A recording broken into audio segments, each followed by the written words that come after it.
ஆமா, ஏதோ முக்கியமான ஆதாரம் நைட் உன் கைக்கு வரும்னு சொல்லி சொன்னீங்க. அப்படி என்ன ஆதாரம்? அது எதுக்கு உங்களுக்கு? தேவர், கர்ணாவை வெளியே கொண்டு வரதுக்கு உனக்கு மட்டும் தாக்குறாங்க. என்ன ஆதாரம்னு சொன்னா கூடிய சீக்கிரத்தில் அவனை நான் வெளியே எடுத்துருவேன்ல. அவனை வெளியே எடுத்துட்டா உங்க தம்பி உள்ள போயிடுவாரு. இப்ப என்ன சொன்ன? உண்மையை சொன்ன. அண்ணா திமிர பத்தியா? அண்ணா திமிர பத்தியா? என்ன உளர்ற? எனக்கு கதிரோட கெஸ்ட் ஹவுஸ்ல இருந்து ஒரு மைனர் செயின் கிடைச்சிருக்கு.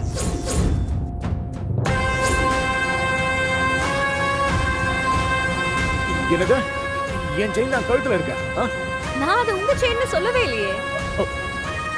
நீங்களா குறுக்க வரத பார்த்தா எனக்கு சந்தேகமா இருக்கு. அண்ணா இவ ஏதோ செயினை எடுத்து வச்சுக்கிட்டு இந்த கேஸ்ல என்ன கொலகாரனாக்க பாத்துக்கிட்டு இருக்கா.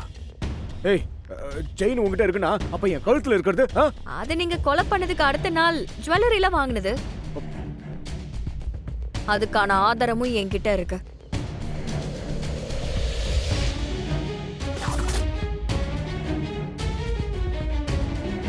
அது மட்டும் இல்லாம உங்க தம்பியோட கைரேகையை எடுத்து எனக்கு தெரிஞ்ச இடத்துல கொடுத்துருக்கேன்.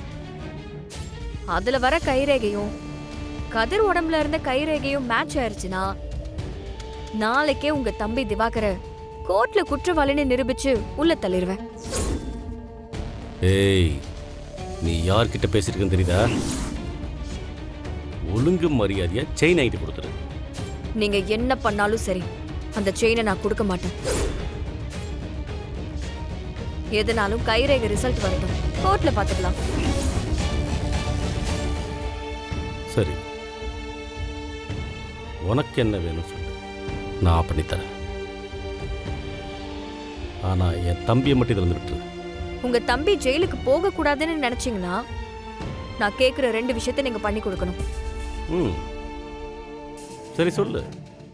முதல்ல என்னோட வீட்டு டாக்குமெண்ட்டை என்கிட்டே திரும்ப ஒப்படைச்சிட்டு இனி உங்களுக்கும் அந்த வீட்டுக்கும் எந்த சம்பந்தமும் இல்லைன்னு எழுதி கொடுக்கணும். அண்ணா இவ சந்தர்ப்பத்தை பயன்படுத்தி நம்மகிட்டே பேரம் பேசுறா. வேணாண்ணே, நான் பாத்துக்கிறேன். டேய், பொறுமையா இரு.